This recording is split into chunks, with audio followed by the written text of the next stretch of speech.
Hi అండి, welcome to our channel. ఈ రోజు వీడియో వచ్చేసి చాలా ఇంట్రెస్టింగ్ గా ఉంటుంది, అందరికీ యూజ్ అయ్యే వీడియో ఇది. బాత్రూమ్స్ లో ఉన్న బకెట్స్ లో ఎక్కువగా వాటర్ స్టోర్ చేస్తూ ఉంటాం కదా. బకెట్స్ లో ఇలా వాటర్ స్టోర్ చేయడం వలన బకెట్స్ ఏమవుతాయంటే అవి ఉప్పు నీరు అవ్వడం వలన మనకి బకెట్స్ అయితే ఇదిగోండి ఈ విధంగా మారిపోతుంటాయి. మనం ఎంత బ్రష్ పెట్టి పామినా సరే కొంచెం కూడా క్లీన్ కాదు. అందుకనే మీ అందరి కోసం ఒక మంచి చిట్కాతో వచ్చేసాను. అదేంటంటే మనం చేత్తో రుద్దే పని లేకుండా చాలా సింపుల్ గా ఈజీగా మన ఇంట్లో ఉన్న వస్తువులతోటే క్లీన్ చేసుకోవచ్చు. చిటికలో క్లీన్ అయిపోతుంది. అదేంటో వీడియో అయితే చూసేద్దాం రండి. ఇలా పాతబడిన ఈ బకెట్స్ ని 3 months కి ఒకసారి క్లీన్ చేసుకుంటే చాలా మంచిది. ఇవి క్లీన్ చేసేటప్పుడు మనకి హ్యాండ్స్ కి హ్యాండ్ గ్లౌజెస్, నెక్స్ట్ మాస్క్ అయితే తప్పనిసరిగా ఉండాలి. ఇక్కడ నేను ఒక యాసిడ్ బాటిల్ అయితే తీసుకున్నాను. ఈ బకెట్స్ లో ఎక్కడెక్కడైతే మురుకుందో మొత్తం అక్కడైతే ఈ యాసిడ్ ని వేసుకోవాలి. ఇలా యాసిడ్ వేసిన తర్వాత ఒక బ్రష్ పట్టి గట్టిగా పామితే ఈ మురుకంతా కూడా వదిలేస్తుంది. కొంతమంది యాసిడ్ వాసన పడిన వాళ్ళు ఉంటారు కదా, వాళ్ళకైనా లేదంటే అమ్మో బ్రష్ పెట్టి తోమాలా మేము తోమలేము అనే వాళ్ళకైనా ఒక మంచి చిట్కా ఉంది. అయితే నేను చెప్పినట్లు కనుక మీరు చేశారంటే గట్టిగా బ్రష్ పెట్టి తోమనవసరం లేదు, అలానే యాసిడ్ వాసన కూడా రాదు. అదేంటంటే మన ఇంట్లో హార్పిక్ ఉంటుంది కదా,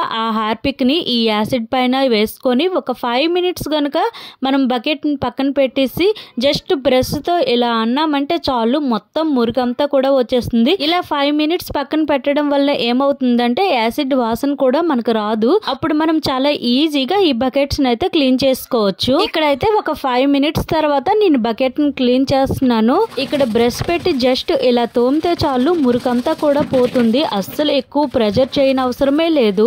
చాలా తక్కువ టైంలో ఇంత నీట్ గా బకెట్ క్లీన్ చేసుకోవాలంటే ఈ పద్ధతిని అయితే ఫాలో అవ్వండి. అలానే మనం 3 months కైనా 4 months కైనా ఒకసారి ఇలా క్లీన్ చేసుకున్నామంటే పాత బకెట్లు కాస్త కొత్త బకెట్ల మారిపోతాయి. ఇంకెందుకు ఆలస్యం, మీ ఇంట్లో పాత బకెట్స్ ఉన్నాయా? అయితే వెంటనే క్లీన్ చేయడం మొదలు పెట్టేయండి. ఎక్కడెక్కడ మురుకుందో మొత్తం బ్రష్ తో తోమిన తర్వాత ఇలా వాటర్ తో క్లీన్ చేసుకోవాలి. ఇక్కడ మనకి పాత బకెట్ కాస్త చాలా అంటే చాలా కొత్త బకెట్స్ లా అయితే మారిపోయాయి. మీకైతే ఈ వీడియో యూజ్ అవుతుందనే అనుకుంటున్నాను. మీ ఇంట్లో గనక పాత బకెట్స్ క్లీన్ చేసినట్లయితే ఎలా వచ్చాయి అనేది కామెంట్ చేయడం మాత్రం మర్చిపోవద్దు. దీంతో పాటు ప్లీజ్ లైక్ అండ్ సబ్స్క్రైబ్ చేసుకోండి. నెక్స్ట్ మరికొన్ని వీడియోలతో మళ్ళీ కలుద్దాం. Thank you for watching.